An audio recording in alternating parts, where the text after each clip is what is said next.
Hi friends, அனைவருக்கும் வணக்கம். இந்த வீடியோவில் என்ன பார்க்க போகிறோம் அப்படின்னா, டிஎன்பிசி குரூப் எக்ஸாம் 2026க்கு எப்படி படிக்கிறது, எந்த பிடிஎஃப்பை படிக்கிறது, ரொம்ப கடினமாக இருக்குது, கடல் மாதிரி இருக்குது அப்படின்னு சொல்லி எல்லோரும் ஃபீல் பண்ணுறீங்க. நம்ம இனிமேல் ஒவ்வொரு டாபிக் வைஸாக அதை எப்படி படிக்கிறது, எந்த பிடிஎஃப்பை எப்படி சிம்பிளாக எளிமைப்படுத்தி படிக்கலாம் அப்படிங்கிறது ஒவ்வொரு டாப்பிக்கும் ஐடியா கொடுக்க போகிறோம்.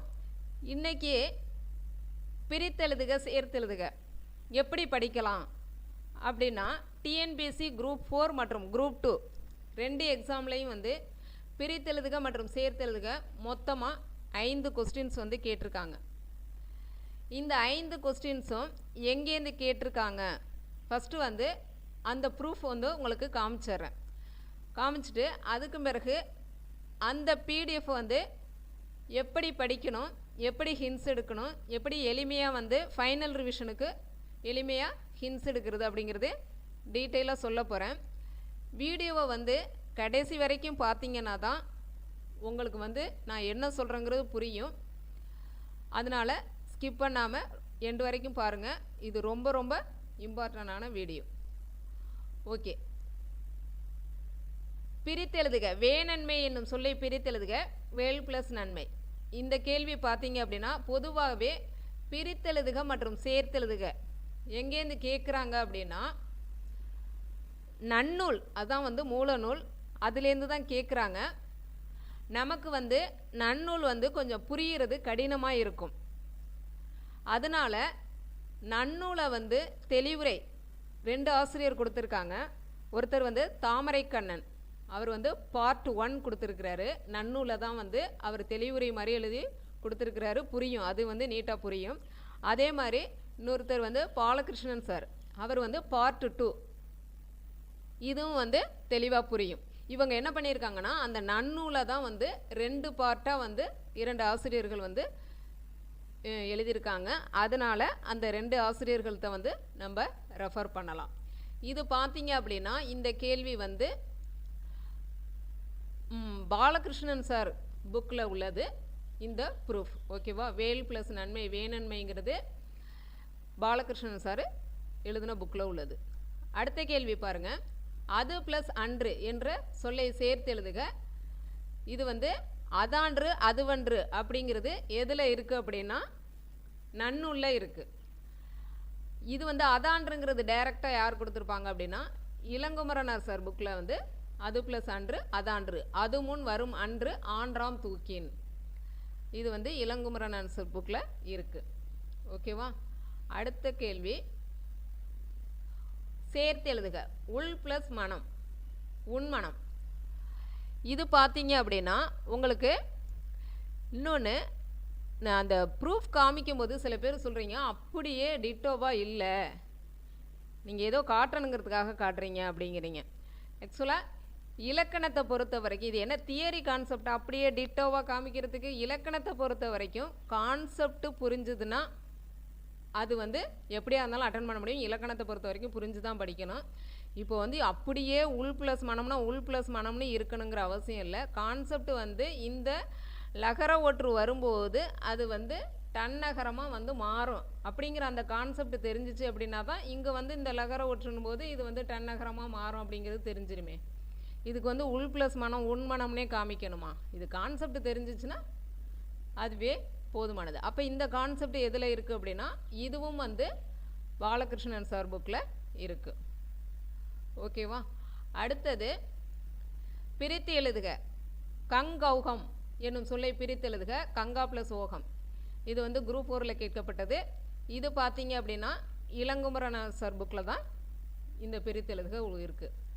அடுத்தது சேர்த்து எழுதுக. பலா ப்ளஸ் அருமை, பலாவருமை. இது பார்த்தீங்க அப்படின்னா இளங்குமரனார் சார் புக்கு. இதுவும் பார்த்தீங்கன்னா பலா ப்ளஸ் இலை எண்டில் இருக்கும். பலா ப்ளஸ் இலை, பலாவிலை. அதாவது உயிர் முன் உயிர் புணரும் போது நமக்கு அ ஆ உ உ ஓ வந்துச்சு அப்படின்னா வகர உடம்படுமை தோன்றும் அப்படிங்கிற அந்த கான்செப்ட் தெரிஞ்சால் போதும். அதே எடுத்துக்காட்டு தான் வேணும்னு இல்லை. இப்போ இந்த லாவை பிரிச்சிங்க அப்படின்னா இல் ப்ளஸ் ஆ இங்கேயும் எண்டில் ஆ வரும், இங்கேயும் ஆ. அப்போ உயிர் முன் உயிர் வந்துச்சுன்னா வகர உடம்படுமை தோன்றும். அதான் வந்து இங்கேயும் பலா இலையிலையும் அப்படி தான் இருக்கும். ஓகேவா? அந்த கான்செப்ட் தெரிஞ்சதுன்னா போதும். இலக்கணத்துக்கெல்லாம் டிட்டோ அப்படியே இருக்கணும்னு எதிர்பார்க்காதீங்க. கான்செப்ட் இருக்குதா அதை மட்டும் பாருங்கள். இது வந்து இளங்கமரனார் புக்கில் இருக்குது. டோட்டலாக 5 கேள்விகள் பார்த்ததில் நமக்கு 3 கேள்விகள் வந்து இளங்குமரனார் சார் புக்கு, 2 கேள்வி வந்து பாலகிருஷ்ணன் சார் புக்கு.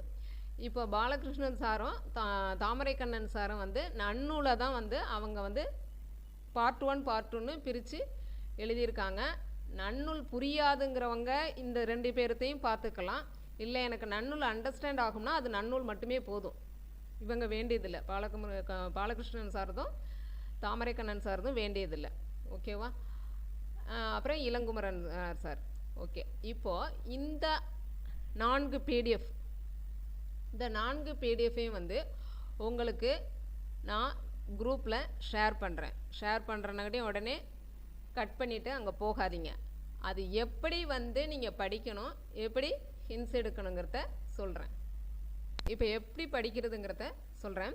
ஃபஸ்ட்டு வந்து இளங்குமரனார் சார் புக்கு வந்து 555 பக்கம் இருக்குது.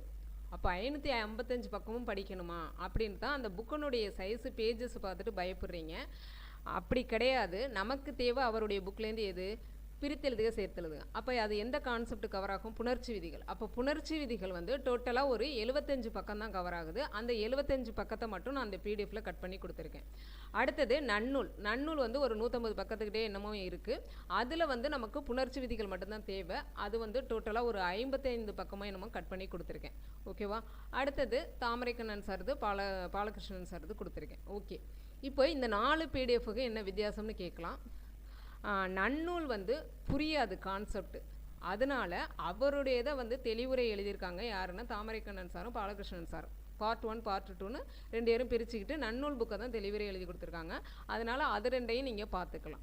அப்புறம் இளங்குமரனார் சார்து பார்த்துக்கலாம். ஓகே, இப்போ இது 4மே ஒரே கான்செப்ட் தான் அங்கங்கே இருக்கும். நீங்கள் வந்து ஃபஸ்ட்டு இதில் புணர்ச்சி விதிங்க புரிஞ்சு அண்டர்ஸ்டாண்ட் பண்ணி படிங்க. படித்து முடிச்சுட்டு எப்படி வந்து இதை ஹின்ஸ் எடுக்கலாம் ஃபைனல் ரிவிஷனுக்கு அப்படின்னா, இப்போ வந்து பிரித்து எழுதுக. இப்போ ஃபஸ்ட்டு வந்து இளங்குமரனார் சார் பிரித்து எழுதுக எடுத்து எழுதுறீங்க. எடுத்து நோட் பண்ணிங்கன்னா ஒரு 10 பக்கத்துக்கு இதே மாதிரி பிரித்து எழுதுக மட்டும் எடுத்து நோட் பண்ணிங்கன்னா ஒரு 10 பக்கத்துக்கு வரும்.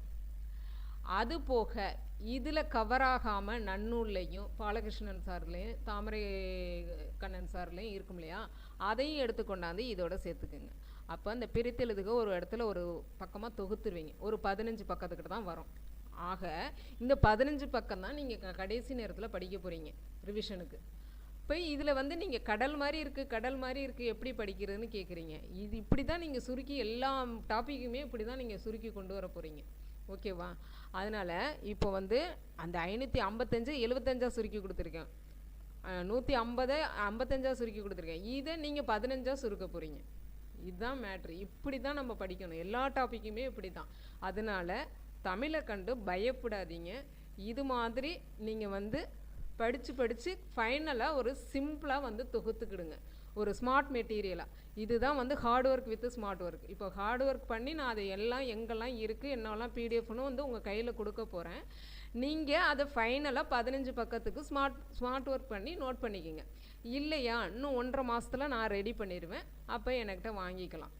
டைம் ஆகுதுங்கிறது நீங்கள் சொல்கிறதுனால நான் எடுத்து கொடுக்குறேன். இன்னும் 1.5 மந்த்ஸில் நான் எல்லா நோட்ஸும் ரெடி பண்ணிவிடுவேன். இதே மாதிரி மெத்தடில் நீங்கள் வாங்கிக்கலாம். இல்லை அவசரமாக வேணுங்கிறவங்க நீங்கள் இது மாதிரி நோட் பண்ணிக்கோங்க. ஓகே, இதே மாதிரி நம்ம எல்லா டாபிக்ஸும் அடுத்தடுத்து வரும்.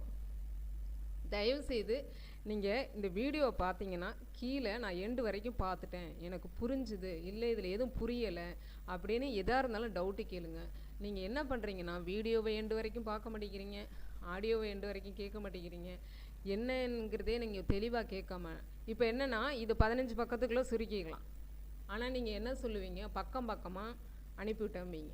அந்த பக்கமாக அனுப்பிவிட்டோன்னா அதற்கு ஐடியா கொடுக்குறேனே அதை முதல்ல கேதர் பண்ண மாட்டேங்கிறீங்களே.